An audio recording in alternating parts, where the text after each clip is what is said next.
Welcome to the Cannabis Equipment News Podcast.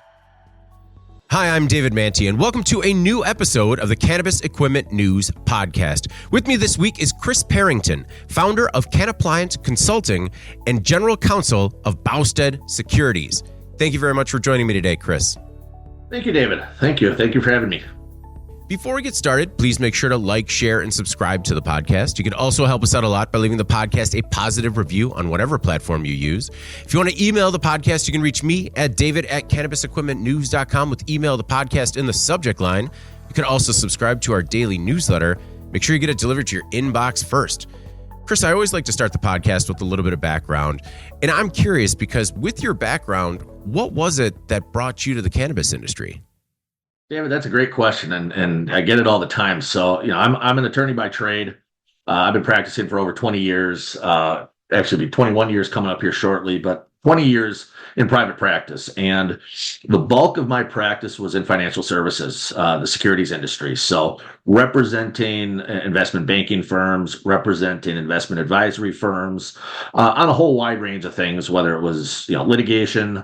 Whether it was regulatory compliance, as you advance in that type of a practice, you start out really kind of in the courtroom fighting disputes, and then you learn enough that you can advise your clients on how to avoid the courtroom and avoid those disputes. And so it's really more of a focus on compliance. Well, I had a broker-dealer firm out of Kansas that I was representing, and their director of supervision, big national firm, they did, everything you could think of.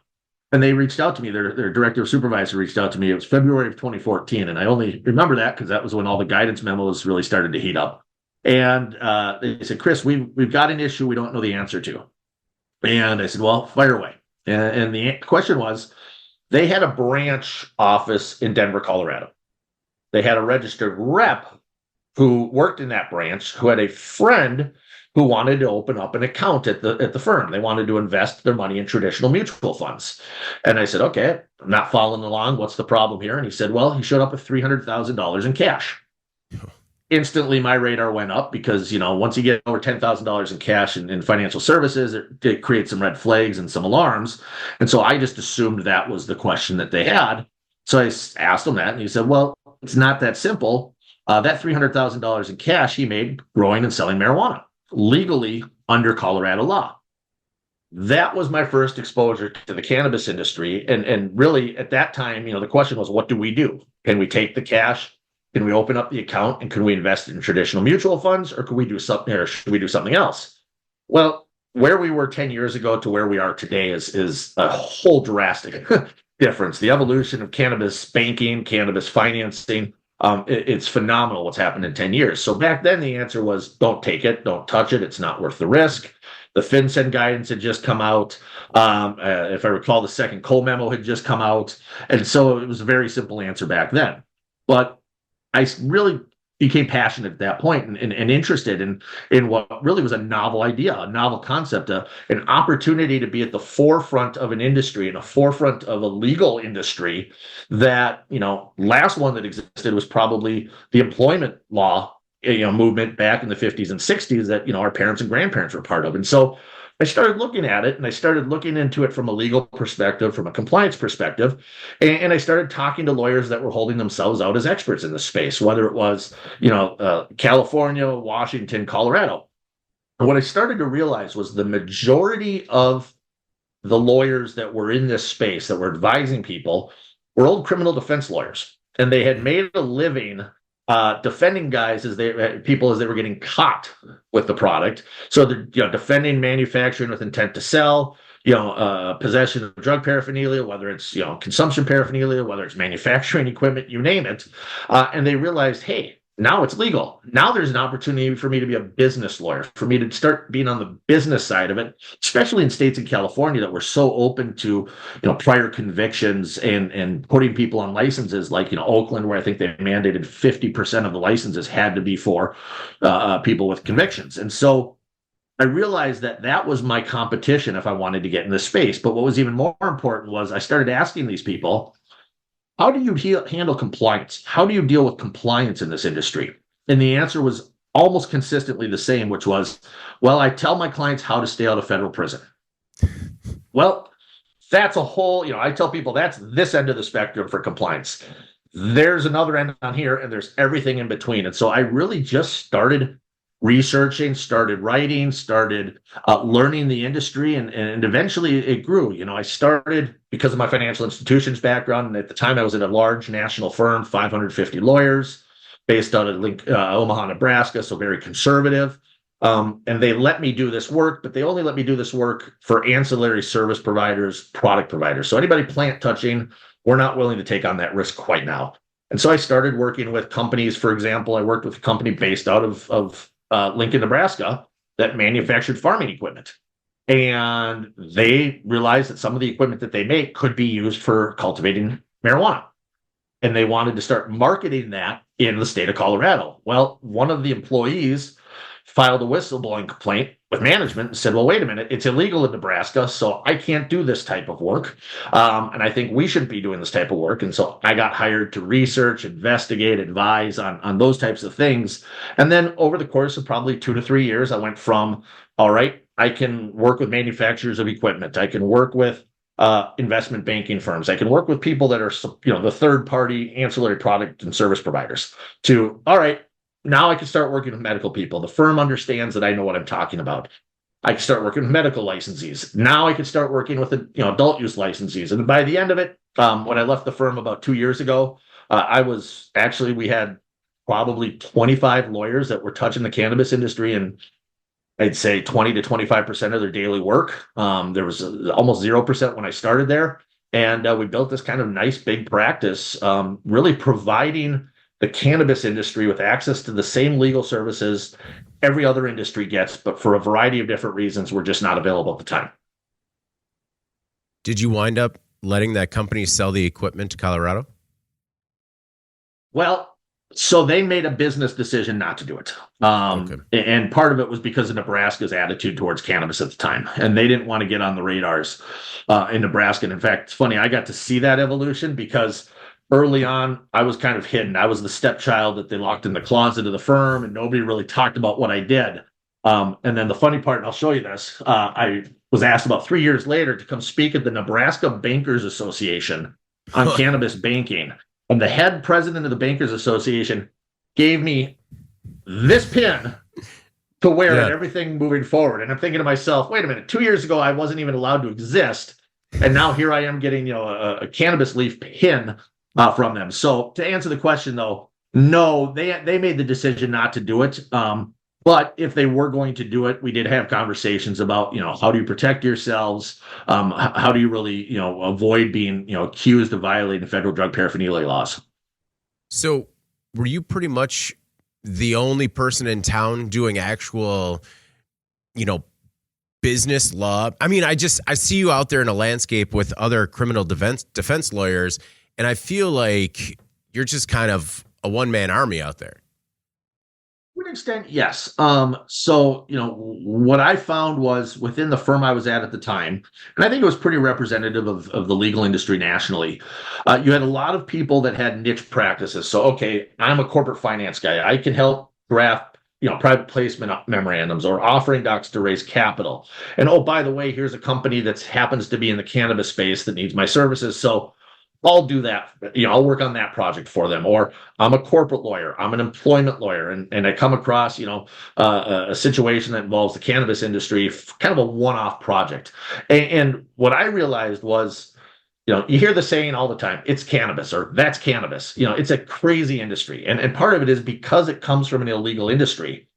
You have a lot of very senior, very sophisticated, very knowledgeable, and very experienced players that are used to not operating like a real traditional business. And in fact, they probably are advised by people not to operate like a traditional business. And I'll give a great example of that. I did a due diligence trip in San Francisco. I represented at the time a private equity fund that was going to buy a licensee. And I'm sitting in the guy's office. We're down on market and I'm talking to him. I'm looking at his plants and I'm looking at his operation and everything's going great. And I said to him, all right, I need to see your financials. Next step is I need to see your financials. And he said, I don't have them. And now, remind you, this is 9 years ago. He said, I don't have them. I said, well, if you don't have, one, why don't you have them? He said, well, my lawyer told me better to ask for forgiveness from the IRS for not having proper financials than give the roadmap of where the money's going for prosecution. And I said, well, how do you know how you're doing? He said, it's very simple. I've got $3.5 million in cash as we sit here today. I said, again, how do you know that? Every floorboard you're standing on right now can hold $1 million. They're 3.5 full. And you open one of them up with $1 million cash in it. And that was financing at the time. And that was kind of how that operated. And so, what I really focused on, and I said this earlier, was how can we give the industry access to the legal services that the rest of the world has, but we don't have? And what I found is one of the easiest ways to do that is have somebody like me who understands the industry, knows the players, and knows how to talk the talk and walk the walk. And the best way to do that is from a compliance perspective, in my opinion. And so a lot of times there were things that I could do on my own, but most of the time I was really serving as the liaison, or if you want to call it the interpreter, between the cannabis industry and the rest of the legal industry. And then over the course of time, I learned a lot of stuff, learned how to do things that weren't necessarily in my traditional basket.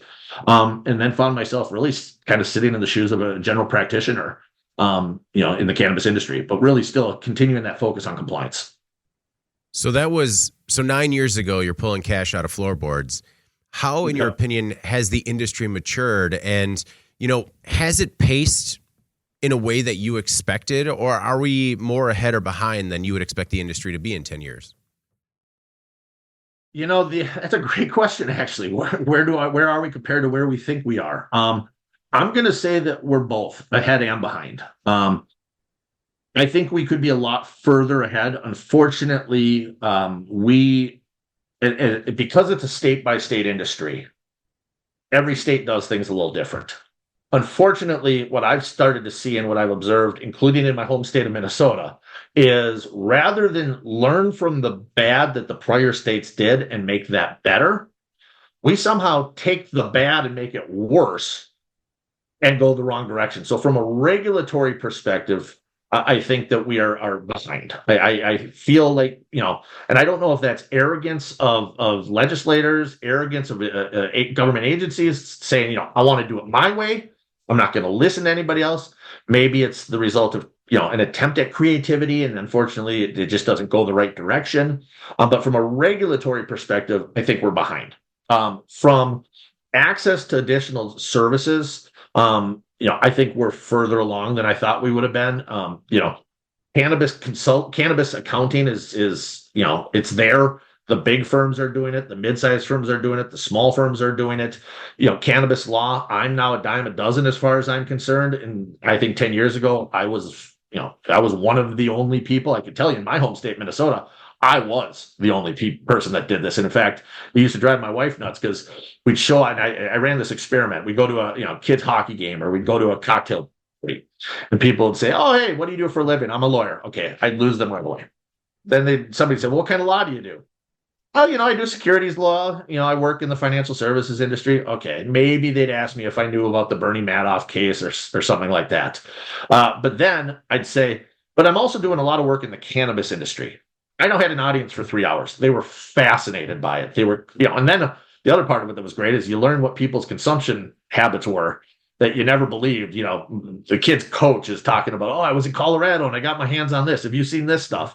But and so from having access to legal, access to accounting, access to banking, I think we are a lot further along than I believed we were, especially given that we haven't really seen any significant changes at the federal level.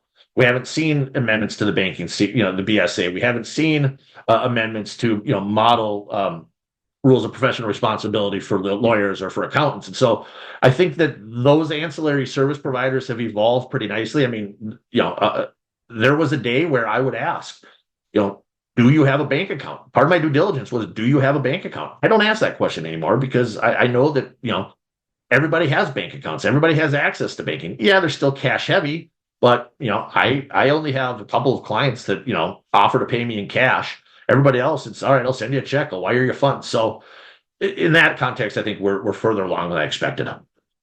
What was the most cash you've ever seen in a room? It was probably So there was an operator, there was a grower in San Francisco who I only remember this, right? He shared a wall with an adult film studio. And I thought, Okay. this is just, I felt like I was living the Narcos show in real life. I believe that I believe they said they had 10 million in cash and about 450 pounds of flour sitting in bags in 2 rooms. And I remember, and the only reason I remember that is I went home, I went back to my hotel, had a cocktail. I was watching Narcos at the time, and I got to the scene at the very end where Pablo Escobar gets shot. He's alone and he gets shot up. And I remember calling my wife and saying, "If I get shot up, I love you." And she's like, "What are you talking about? Where are you?" For some reason, in my mind, I was living that Narcos lifestyle. Totally, obviously false. Totally different world. But yeah, it was about $10 million and several hundred pounds of flour in one room. Talking about the regulatory side of things, you had mentioned that it seems like we have this track record of taking the bad and making it worse. Do you have some specific examples? Number one is social equity. I will continue to this day say we are ruining social equity. Social equity, in theory, is a great idea. The concept of let's take people that have been impacted by the war on marijuana, the war on drugs. Let's take people that their families have been impacted, and let's give them an opportunity to get out of the rut. Let's give them an opportunity to grow. The problem with that is we focus on, and this is my opinion, we focus so much on ownership. So how are we going to deal with social equity? How are we going to help these people? We're going to give them a license. We're going to help them get a license. Well, okay, now that the dog's got the bumper, what is he going to do with it? That's kind of the way I look at it. And unfortunately, a lot of these people have never run a business.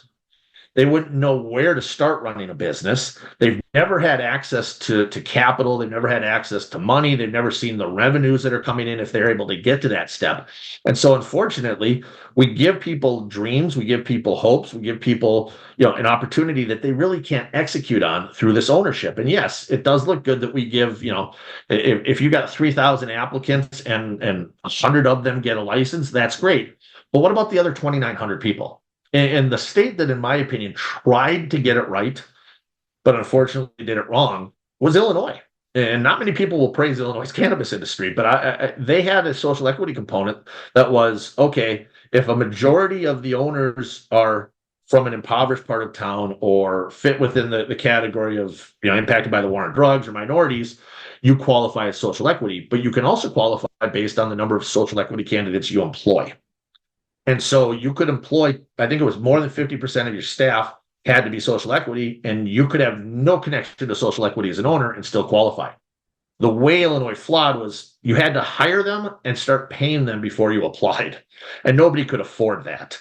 But that to me is how we really fix the solution is we focus on employment, training, and an advancement of social equity candidates, not giving them a license. And what I mean by that is, let's take me. I'm a middle-aged white guy in Minnesota.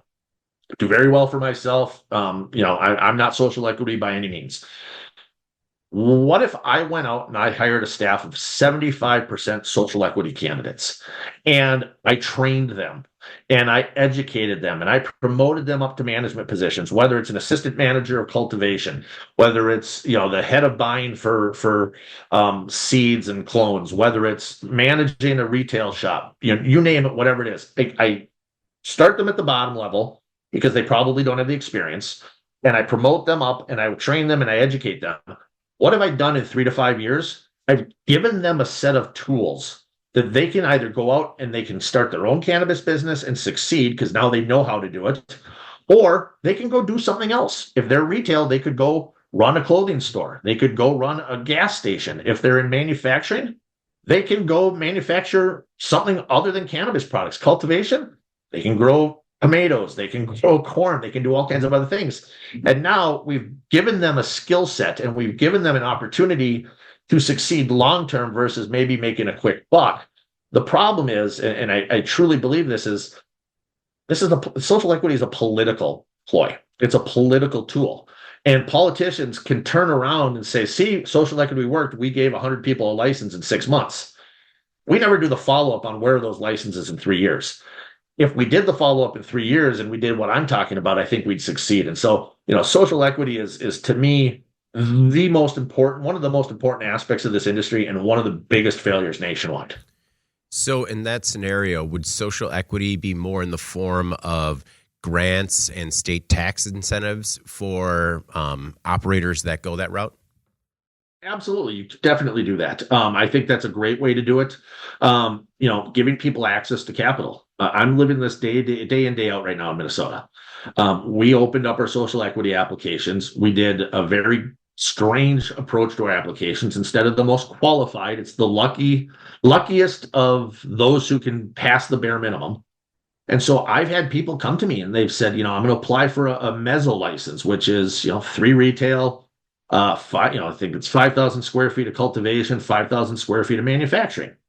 And they've said, once I get my license, I'm going to have to raise capital. And I'm explaining to them that, look, the fact that you got your license because you had a prior felony conviction only helps in getting the license. It doesn't help in getting the banking account. It doesn't help in raising capital. It doesn't help in all of these other aspects.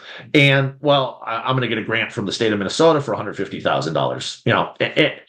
Anybody in this audience can tell you $150,000 is getting you nowhere in the industry. Maybe you can make some progress on a contractor for a retail shop, but that's about it. And so let's find ways to get them access to the capital that they need. Let's find ways to give, tax breaks. Let's find ways to promote employing these people, training these people, educating these people, as opposed to saying, congratulations, social equity person, here's your license, good luck, because that's really all we're doing right now. So social equity is number one. When it comes to bad policies, state to state, what are numbers 2 and 3 that could use some improvement? Number 2 to me is arrogance at the regulatory level. We're all new to this industry. We're all learning this as we go. Rules change all the time. Laws change all the time. In cannabis, they change even more because what looked good when it was, put on a voter initiative, or what looked good at the state level, once you put it into practice, doesn't seem to work. And so you have to evolve it. The problem is, regulators in cannabis, in my experience, and I deal with them almost every day, they look at the operators as the enemy. They don't look at them as their partner. And unfortunately, operators look at the regulators as the enemy. They don't look at it as their partner. And so it's a constant battle. It's a constant fight. It's, I don't want to contact the regulator and ask them for my opinion. And then the regulators at the same time saying, you shouldn't be contacting me about this. And we're just here to regulate. We're just here to enforce the rules, not to teach you how to, to operate within those rules. And so, unfortunately, what you find is nobody wants to say, I don't know the answer. Nobody wants to say, I'm sorry, I was wrong. Instead, it's, I'm going to just take this to the grave and I'm going to fight and fight and fight. And what you end up having is you have good operators who lose a ton. They lose their licenses. They lose, a part of their business because the regulator, wants to draw a line in the sand instead of saying, let's get you cleaned up. Let's get you fixed. Let's impose an appropriate sanction penalty, but let's really get you going the right direction. Instead, we just want punish, and we won't acknowledge where we were wrong on some of these things. And then, flip it around. You got really good regulators that, feel, and from conversations I've had with some of them, feel that that's their job. They're the police. And what you need is this partnership. You need this cohesion between the two of them so that, when we learn stuff on the operational side, we can report that to the regulators, and the regulators can take it and do what they need to do with it, whether it's amending the rules, whether it's amending how they enforce the rules, and then vice versa. Regulators can come in and say, we're making these changes because we don't think this worked. Do you think this is an alternative that works? And I'll give a great example. I do a lot of work in the state of Montana. The state of Montana has this really goofy labeling system where you get a template. You have to get all of your labels approved. That's not goofy. That's normal. But it's a template. It has like half the information on it before you get it approved. So you submit it, you get it approved, and then you plug all the information in and you put it on. And you don't do it product by product. So if I've got 7 different strains, I don't submit 7 labels. I submit a flower label. But the flower could be different. It could be, different strains, different, you name it, different volumes. And so it's like, let's work together on figuring out what makes the most sense on how we actually submit our labels to you, the state, for approval, and how you approve them and what content needs to be on them, instead of nope, you submitted you submitted it, but that was incorrect because you added all this other stuff. And it's a goofy system. And what really kind of summed up, going back to what I was saying about let's admit we're wrong, is I want to say it was about February of this year, the Cannabis Control Division in Montana changed all its labeling requirements. And I only know this because I worked with one operator to get almost 1,000 labels approved. We were overly cautious because they had a PDA, a proposed department action that was pending. And so we submitted all of them, got them approved. And then 3 months later, the state comes in and says your labels are inaccurate. Well, that's because they changed the label. But guess what? They didn't change the template on the website for 6 months. So we were compliant with what was supposed to be on the website, but not compliant with the rule that they had changed. And oh, by the way, the non-compliance was we had more information on the label than they wanted. So we actually put the name and license of the cultivator on the product, when now all of a sudden we don't need it. So it's, again, from a regulatory perspective, number two is let's just work together. Let's be partners on this, and let's make this industry work. Let's stop fighting. Were the regulators in that specific situation reasonable? Did they listen to, your argument and kind of understand where you were coming from, or did it remain combative?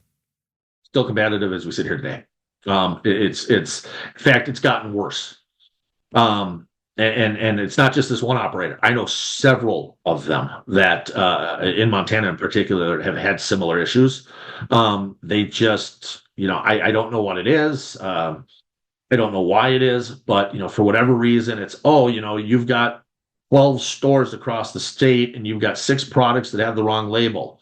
Okay, well, let's be honest. That's probably really one violation, a label violation.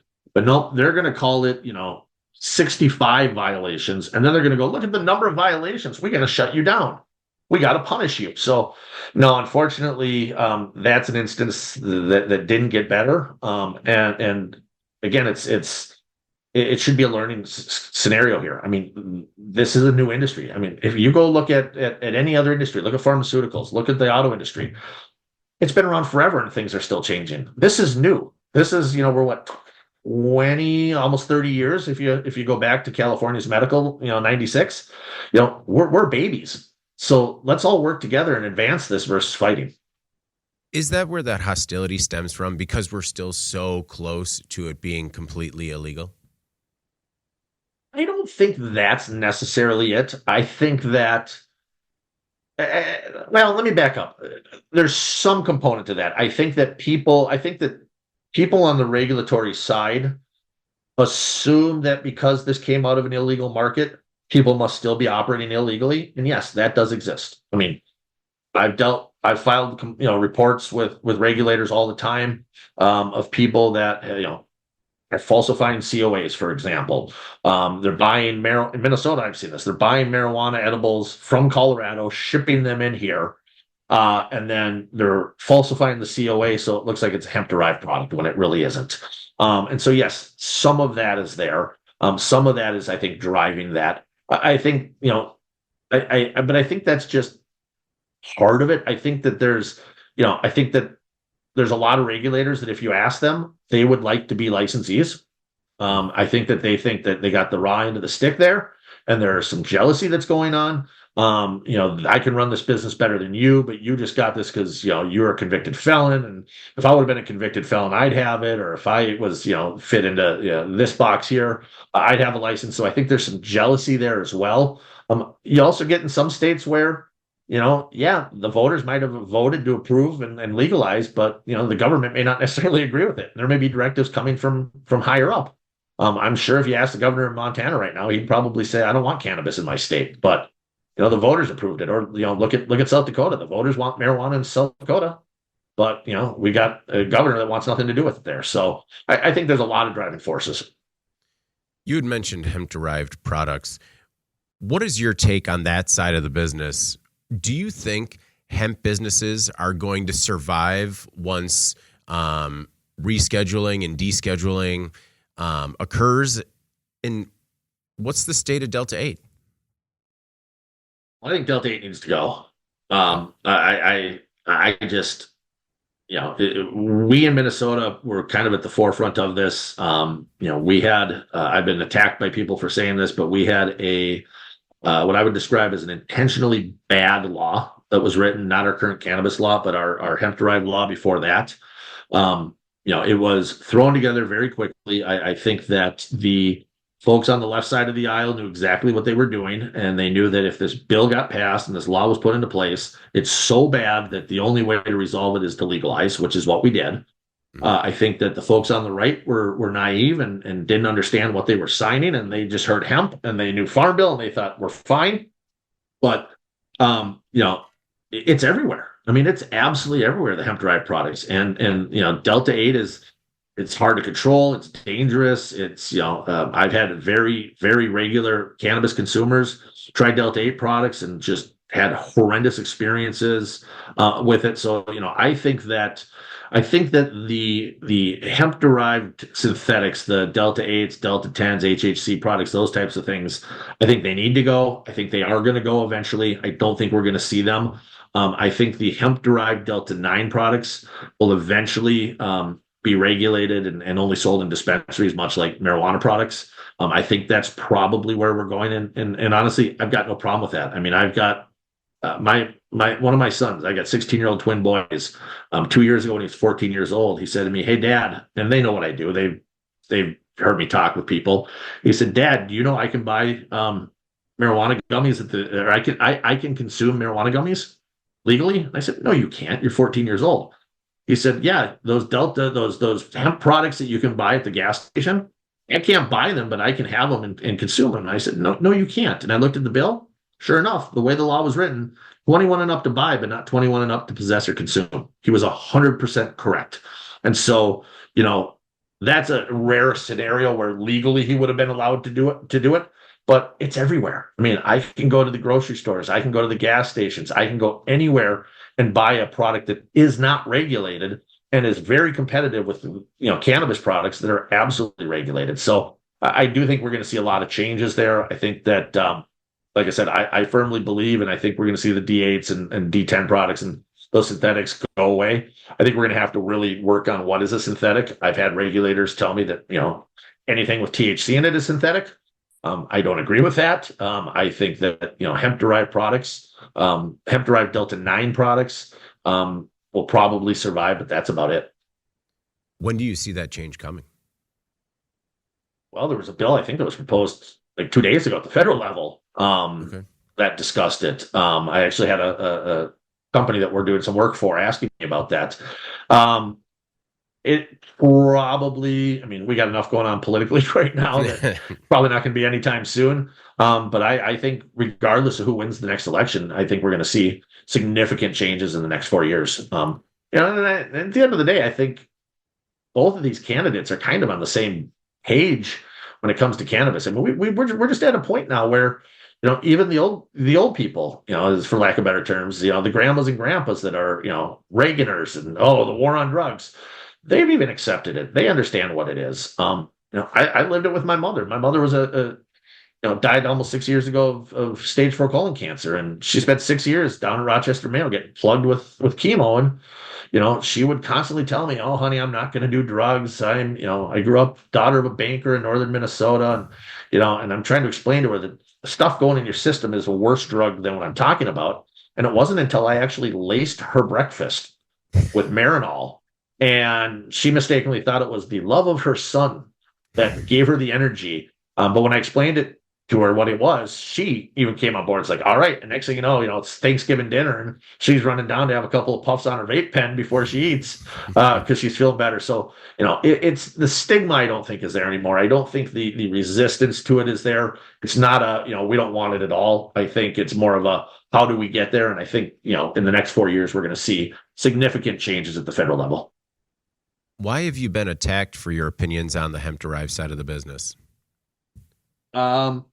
I've been attacked because, and this is a Minnesota thing, and attack's probably not the best way to use it, but definitely have opposition. I generally stay pretty humble. I stay pretty quiet. I stay kind of in the shadows. I have seen too many people in my home state get horrendous advice from others who are purporting to be an expert. They're jumping on the train. They're riding a quick buck. They were crypto consultants up till 2 years ago. And I'm sure in 2 years they're going to be psychedelic consultants is the next thing they're going to be. And I'm seeing people literally watching them ruin their lives. I'm watching people cash out their 401ks. I'm watching people, quit their jobs and sell their houses, take out all the equity out of their house, get into this space. And how do they try to get into this space? Well, they start in the hemp derived, because in Minnesota, you just register with the agency and you're good to go. And we can get brand recognition that way. You can start to get brand recognition. And they're throwing everything away for no pun intended, a pipe dream. A pipe dream that 3,000 people are applying for 100 spots or whatever the number is. And then even if you get that, you don't have access to the capital, and they're telling you, it's easy to raise money. That's simple. And they don't understand the first thing of operations. They don't understand you tell them what metric is, and they tell you you're spelling it wrong. It's, you're missing the I.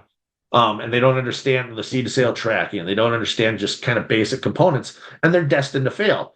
And yeah, we might get one or two people that succeed, but all these other people are going to throw in everything they've got and end up with nothing. And so as I'm starting to hear the purported experts and leaders in Minnesota give advice, and I'm having clients come to me directly with this advice, I started pushing back, and I started reaching out to people and saying, you've got somebody like me who's lived this, who's experienced this. I've been in almost every single state, border to border, coast to coast. I've dealt with regulators, whether it's the MED, the OMMA, Cannabis Control Division of Montana. I mean, I could go on and on. I've defended proposed department actions. I've conducted inspections. I've written, compliance procedures and those types of things.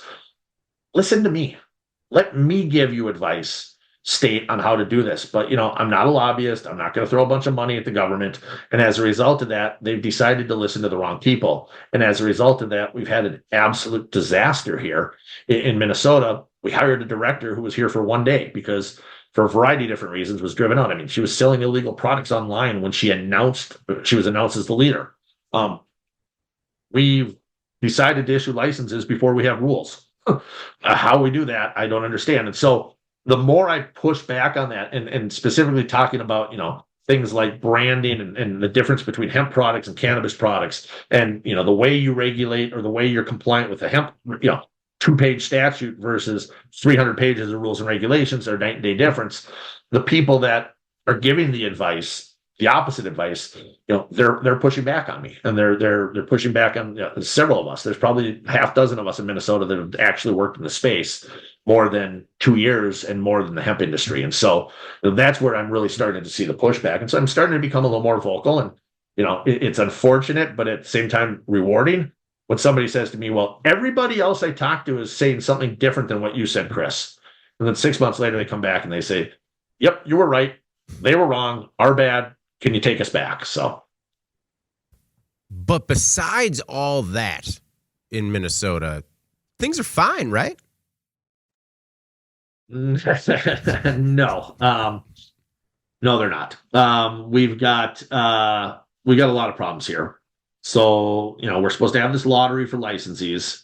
I firmly believe that the vast majority of the people to get a license will fail. The way it's set up here in Minnesota is you get, let's just call it your temporary license.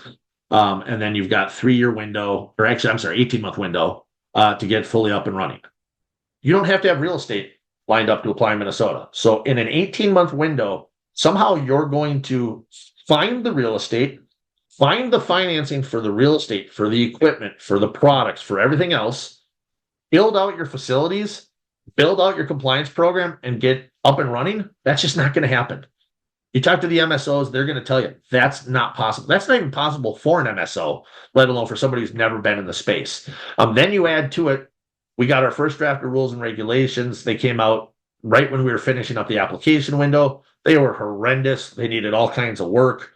We're now probably not going to have the rules and regulations in place before people get their temporary licenses. There are certain advisors that are telling people raising capital is a cakewalk. I can tell you right now, it's not. And I'm not just talking about cannabis. I'm talking about any industry. The way the market is and the way the economy is right now, it's hard to raise capital. And then you got people that are working out loopholes. We're allowed to grow for homegrown Minnesota. You can have, you can have 4 plants four plants flowering at one time. You can also sell hemp-derived products at any store, gas station, grocery store, anywhere. The number of times I've had people tell me, well, you know what I'm going to do? I'm going to do a special. I'm going to sell hemp-derived products at my store. And if you come in and you buy $200 worth of hemp-derived product, I'll give you a quarter of an ounce of flower that I grew at home. Well, that's not legal. That's not allowed. And then you've got, going back to this partnership issue, the tribes have been able to get ahead of everybody else here in Minnesota, and they've started to open up. Well, you've got people that, they're upset about that. They're angry about that. Personally, I got no problem with it. I think that tribal cannabis is a great thing and it's a great opportunity, but it's created this conflict, I think, between potential operators. Then you've got the non-social equity and the social equity people. So I honestly, it's sad to say this, but I think we are currently in Minnesota on the path to a reset. I think in 3 years, we're going to have to do a reset of some sort because we're just, so focused on getting product on the shelves right away. We're not thinking about, is it good product? Is it quality product? Is it the right people that are growing it? Do they know how to grow it? We're going the wrong direction. What does that reset look like? And is this something that can happen, I guess, not incrementally, but in stages if people recognize the error of their ways? Or is it just the bubble's going to burst and we're going to have to start from zero again? I don't think we're going to have to start from zero. Don't take me wrong. We're going to have people that are going to succeed, but it's, right now, the first group of licensees in Minnesota are only social equity.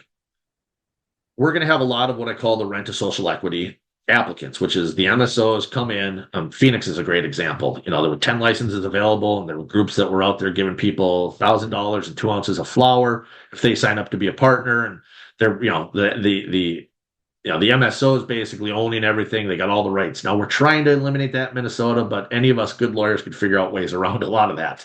And I've heard some pretty creative things that, as we sit here today, are compliant. So I think what we're going to end up having is we're going to have a handful of operators that will succeed, social equity operators. But then I think the reset's going to be, we got to stop focusing on giving everybody a chance. We got to go to the more traditional model, which is prove that you can do this the right way to get your license, not prove you can do the bare minimum and get lucky. Prove that you have access to the right amount of capital so we're not wasting time. The other thing that we're doing in Minnesota, which is goofy, is, we give out a retail license for every 12,500 people. You don't have to put you don't have to have real estate to apply. We might end up having every social equity license in the city of Minneapolis. So now we got to do a bit of a reset there, because how are we going to hit up Duluth and St. Cloud and Mankato and some of these other markets that absolutely have sufficient population? And so, I don't think it's going to be a complete reset. I don't think it's going to be, let's wipe the industry out and start all over. But I think the way in which we take applications, the way in which we scaled or grade applications, the way in which we issue licenses, I think that's going to change drastically. And we are going to go from this, we're trying to give everybody an opportunity, to that really didn't work. Lots of people's livelihoods got ruined. Lots of people cashed out every penny they had only to get nothing. Now let's start focusing on, the people that can succeed, and let's get them the licenses. What are some of those creative things that good lawyers like yourself can do and are doing to be compliant? So the one that I'm hearing a lot here in Minnesota is, because of the way our social equity rule is written, 35, you can only have 35% of the ownership of a company be non-social equity. Well, if I'm going to build out a 5,000 square foot canopy grow, I'm going to build out a manufacturing with that similar size and 3 retails, I'm going to raise a lot of money. It's just ballpark, let's say $10 million. I don't think anybody's going to give $10 million for 35% of the company, especially when not only 35% of the economics, but 35% of the vote and no control.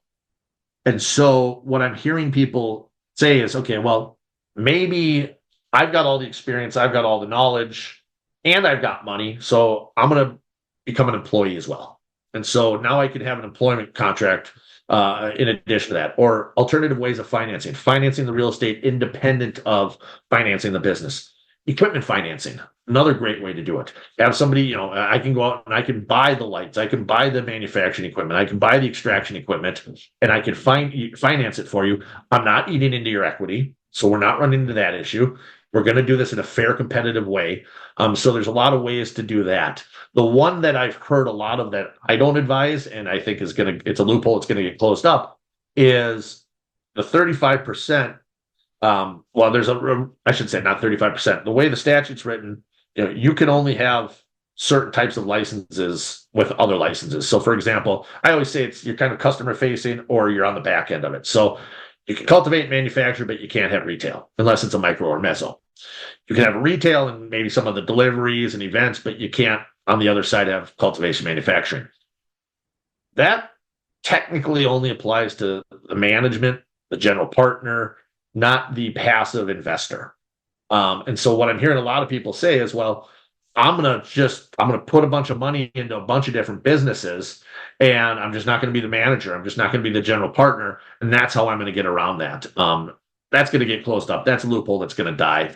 The other thing you're seeing is I'm hearing about these co-op type of situations where it's, well, you get your manufacturing, you get your grow. We're not going to be together on paper, but we're kind of still together through the way we do our purchase agreements and those types of things. That's another thing that's going to end up getting defeated. But the problem is there's a lot of creativity, but we don't know what works or doesn't work because we don't have the rules yet. We don't have the regulations yet. So we're a little bit putting the cart in front of the horse here. There are some things that you definitely can do, and some things that you can definitely work out. And the financing mechanism is, I think, a big one. You had mentioned how much bad information there is out in the industry and how many, it seems like, the fight's getting even more difficult for yourself. You said it yourself, you're only one man. What are you doing to try and get more quality information out there to operators, outside of cloning yourself? I mean, are you growing a staff, or how can you help turn the tide there? So I'm partnering with the right people. And if it's okay, I can even mention their names on this podcast if that works for you. Oh, absolutely. So Angela L'Esperance at Miss Jane Accounting. She is one of the premier small business cannabis accounting firms. She's based here in Minnesota. I work with her almost all the time. Bridge West is another great accounting firm. They do really good work for the bigger players. Mitch Chargo over at Hinshaw Culbertson. It's funny because when we met, he was general counsel for one of our two medical operators. I was outside counsel. We've kind of flipped now. He's on the outside looking in, and I'm really more on the inside. But we work quite a bit together on stuff. And so really just making sure that, one, there's enough people out there that I can refer people to, because at the end of the day, I'm not practicing law in the cannabis space. I'm consulting on compliance. So you need somebody who understands the industry from a legal, somebody who understands it from an accounting and bookkeeping perspective. So really making sure I've got the right team around me, and then just educating, whether it's through this. I speak at continuing legal education seminars all the time to talk to lawyers. I speak at National Business Institute quite a bit. Really, this podcast and other opportunities like this, just educating people that, hey, ask people what they've done, what their experience is. In Minnesota in particular, if their experience has been only in Minnesota, they've never worked in the cannabis industry. I don't care what they say. They've worked in the hemp industry, which is very limited. And so, just educating people, getting out there. I'd probably say 60% of the time I'm told I don't know what I'm talking about because somebody else is an expert. And okay, fine. You can go that way. I know what's going to happen. You're going to come back. But it's really just out there, just getting the right team and educating. But from a staff perspective, no, it's me. My family works for me. They help me out with stuff, but that's about it. Talking about some of the compliance issues in the industry, I find myself constantly surprised that as a whole, this industry sometimes pushes back when it comes to compliance, more so than traditional manufacturing, which I've covered most of my life. Where do you think that stems from? And just because to me, I can't see any scenario where that is a successful long-term play. Compliance is a four-letter word in the industry. And if you ask people who their compliance department is, it's usually a combination of their lawyer, their accountant, and the principals of the company. I jokingly say it's kind of like asking a team with two quarterbacks who their quarterback is. If you have two quarterbacks, you have no quarterbacks. If you don't have a true compliance person, you don't have any compliance person, in my opinion. And so, that people need to get compliance as part of their dialogue, part of their regular conversation. Compliance is king in the space. If somebody's going to buy you out, they're going to look at whether or not you're a compliant business. If a bank's going to give you an account or financing, they're going to look to make sure you're compliant. If you're not compliant, you're not going to get access to banking. You're not going to get access to financing. A sophisticated investor is going to use that as a way to, negotiate down the purchase price on an investment or buying a business. So one, you need to make it part of the daily dialogue. Two, you need to understand, you need to have somebody that's their focus. Now, it could be somebody on the outside like me that, spends 10, 12 hours a month working with you on compliance issues. It could be a designated principal within the company. But you need to have somebody that compliance isn't just a title, it's something that they do. And then they got to understand how to do it. And it's not complex. It's, testing, it's developing a compliance program, testing that compliance program, and implementing that compliance program. And those are concepts that come out of the financial services industry. Develop, test, and implement. So let's write our compliance procedures. Let's stay on top of the rules and regs and update them as we need. Let's test them. So let's test for mistakes. Things like, what do you do when metric goes down? What do you do when you lose power? How do you do that? I always tell people, take a notepad, bare minimum, write down your sales that way, and then plug it in later. But notify the regulator of the mistake. Get ahead of it. Don't ask for excuses. And then implement it. You train. You continue to train. You constantly train. You have somebody like me come in and do surprise purchases to see if maybe something goes south. You have me do random reviews of your product or your labels.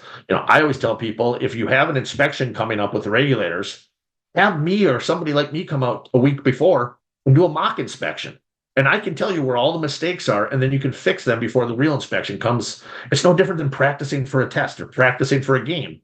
I got football players. They practice plays going into the game. Let's do the exact same thing here. But you really have to make sure compliance is part of the regular dialogue. It's not a scary thing. It's not, super expensive. It's not super challenging, but it will kill you if you don't do it the right way. Do you do a fair amount of secret shopping? Secret shopping, yes and no. So I don't go in and look for, go to a random operator and look and see, oh, hey, there's somebody I have no connection to and they made a mistake. If I'm in shopping at a dispensary, and I'm traveling or something like that, and I see something, I will tell people, like, you might want to change this. But for my clients, I have gone in and I've been asked to go in oftentimes of, could you go to this store because we're getting reports of this store not checking IDs? Can you go in and ask? And so I'll go in and, hey, how you doing? And hey, I need to buy this. Do you have an ID? Oh, I left my wallet back at the hotel. I don't have it. Come on, look at me. I'm 21. You know that. I'm not buying medical. You don't need to track it for purchasing limits. And then, what typically happens is the good operators and the good people will say, nope, sorry, can't sell to you. Okay, congratulations, you did it right. The ones that, occasionally will not do it, I'll just come right back in and we'll have a conversation and get things fixed and get training done. So, I will do that. That usually comes up in one of two contexts. When we have a scheduled inspection, I'll do a pre-inspection. Or if we know that the regulators are watching you closely, I'll come in and I'll keep an eye on things. And sometimes that just comes out of deficiency notices and those types of things. You mentioned that you were inspired or encouraged about cultivating on tribal lands. Is that specific to Minnesota, or is that something that you've seen throughout the U.S. and it's had moderate success? Throughout the U.S., actually. There are a couple of tribes that are doing a phenomenal job. The Flandreau Sioux tribe in South Dakota is one that I would point to. They're doing great things. There's a woman out of Idaho, Mary Jane Oatman, who's a huge advocate for the cannabis industry and tribal cannabis industry. I think she's the president of the National Indigenous Cannabis Association. She's doing phenomenal things. We're seeing a lot of it in Minnesota, but we're seeing it, in tribes around the country. They're starting to open up a little bit more. They're starting to realize that, hey, we don't have the same fears that we had hundreds of years ago about the federal government coming in and stealing everything from us and taking everything from us. They're a little bit more powerful when it comes to sovereign immunity and pushing back on that. The one area that I see that they're still very nervous about cannabis is the tribes that are very involved in gaming. They don't want to risk, a phenomenal amount of money that they're making in the gaming industry with the cannabis issue. But beyond that, some of these smaller tribes and even some of these bigger tribes, I mean, I've talked to folks in the Crow Agency out in Montana about opportunities that maybe, you can get a license, a state license, and then you can supply on the reservation to tribal people. You're giving people a job opportunity. You're giving people access to something that's different than what's creating a lot of the drug problems on these reservations. You're giving them a skill set. You can do a lot of great things, and it's not just in Minnesota. It's in fact most of my experience with tribal cannabis is outside of Minnesota. So, is the deal that they can grow, they can cultivate and sell, but it has to be limited to tribal members?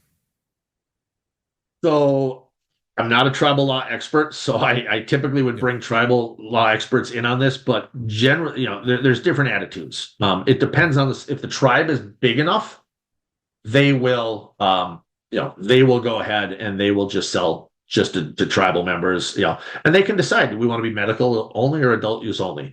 But I do know of tribes that are going, there's land, tribal land reservation just outside of the Hamptons, for example. And I know of one tribe in particular that has opened up a dispensary there. They've partnered up. They're not in New York, but they've partnered up with a local tribe, and they've gone ahead and here's how we're going to grow. Here's how we're going to manufacture. Here's how we're going to sell. And they're not just selling to tribal people. They're hitting everybody in the Hamptons right now. And they're doing unbelievable things. So, it really depends on the risk tolerance and how far the tribes are willing to go. Some are, I've heard stories of some that are willing to experiment, or at least thinking of experimenting with tribal transportation. That if I grow on this reservation in Minnesota, and I ship it using tribal transportation to this reservation down in Florida, that's intertribal commerce. That is not something the federal government can stop. Now, I haven't seen it happen yet, but I've heard of tribes that are contemplating it. So I think we're going to see that continue to expand as well. No, that's a really interesting point. Just I'm familiar with some smaller tribes in the Wisconsin area as well. And you're right that it's been hard for traditional industry to catch on in those smaller communities. But, cannabis is something that's relatively scalable and could be a good fit for those communities. Absolutely. And they're afraid. They're afraid that they don't want to be, it's like the banks. Every big national bank will tell you they don't touch cannabis, but they all do. They just don't want to be the first one that the feds knock on the door and look at them for $100 million penalty. Just like the tribes don't want to be the first one that has that happen. But there are certain tribes out there that have been more progressive, been more aggressive, that have been leaders, and they're doing a good job of working with some of these other tribal leaders and explaining to them that, look, this is how you do it. This is, we can partner up if you want. We can work together. You can sell, I'll grow and manufacture. And so, that tribal cannabis industry is growing exponentially. And it really is the work of, some phenomenal leaders like Mary Jane Oatman, who I mentioned earlier. She is the queen of tribal cannabis. And if anybody ever wants to get into that industry or has questions, she is the leader, and she's done phenomenal things for the Native American community. 2 years ago, you split out on your own. What made you finally take the leap? It was a combination of things. So and actually, to be clear, it was a year ago. A year ago on October 1st. Okay. I was in private practice for 20 years. And one Bousted was a long-term client of mine. I had done a lot of work for them for a long time. They were at a point where they needed general counsel inside. A lot of my work was litigation. I got tired of fighting other people's fights. To be brutally honest, I'm not a big fan of lawyers, even though I am a lawyer, even though I come from a family of lawyers. And I realized that it didn't matter. It didn't matter what firm, it didn't matter where they're located. Lawyers are lawyers are lawyers, and firms are firms are firms. And I just generally didn't see the same way. I'm one of those, go find the work, do the work, bill the work, get paid for the work. And I realized that, you had people that wanted to find it, but didn't want to do it and whatnot. And so it was a good time for me to leave private practice. It was a good time for Bousted to bring somebody on board. We ended up being a great fit. To be honest, I don't think I'll ever go back to private practice. But then what happened with the Canaplant Consulting was, because of all the work I'd done in the cannabis industry for 10 years, I didn't want to just abandon that entire industry and abandon that practice. At the same time, we at Bousted, we do, we're a small investment bank. Well, let me back up. We're an international investment banking firm, but we work on small cap clients, emerging markets. Small cap IPOs are our real bread and butter. And because of that, we've done some work with the cannabis industry, whether it's, hemp derived products that we can help take public, or it's marijuana companies, but they're in other countries where it's 100% federally legal, so they could have access to the U.S. markets. And so because of that, the leadership team at Bousted decided it made sense for me to stay involved in the cannabis industry. And so that's where we came up with the idea of Canaplant Consulting, which was, Chris, why don't you form Canaplant Consulting? You can continue to work in the industry through that. That'll be, kind of your securities industry calls an outside business activity, although I'm not registered, so technically that's not what it is. And so you can continue to do that.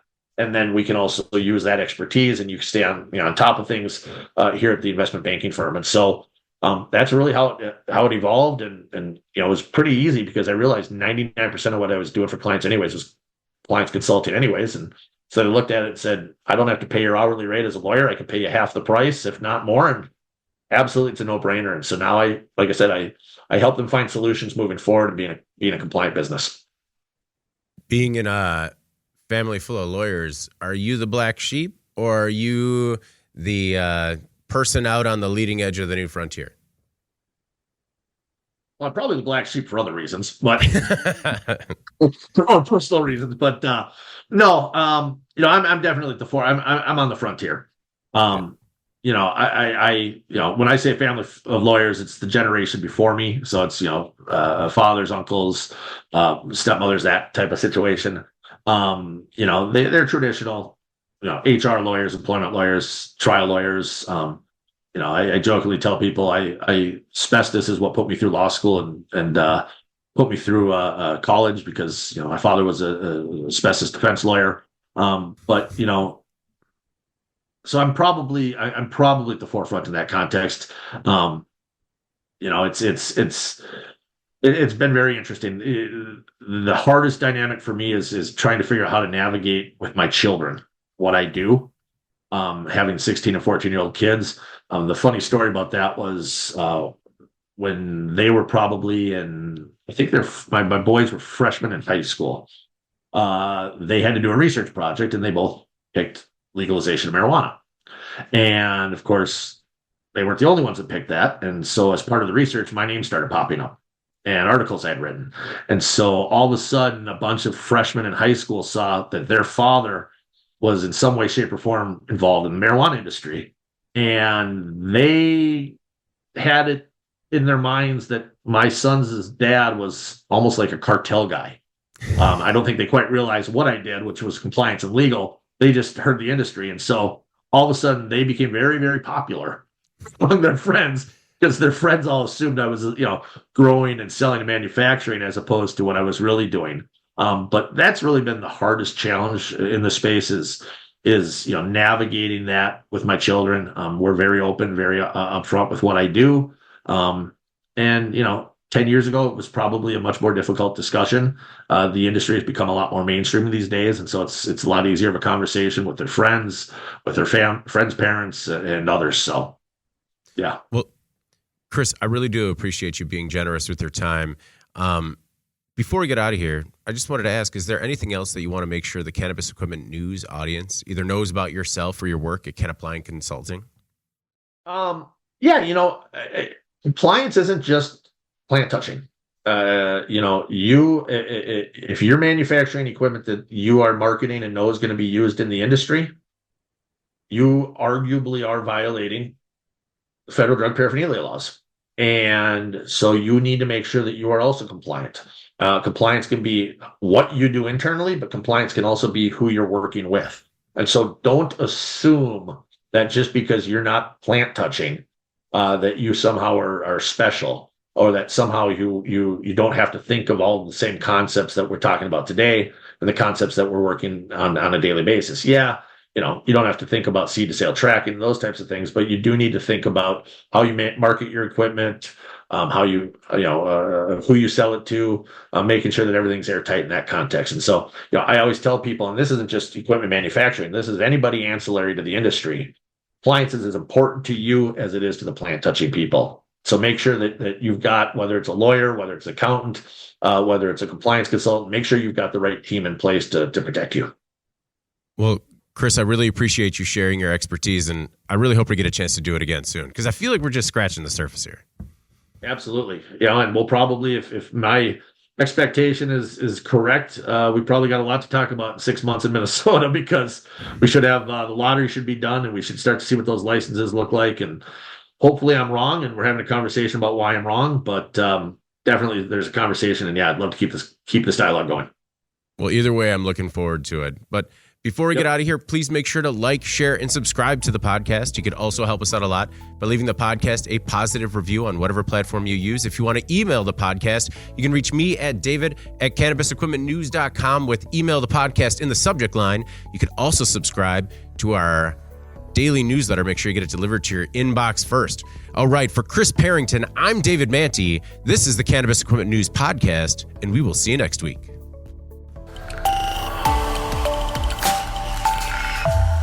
Welcome to the Cannabis Equipment News Podcast.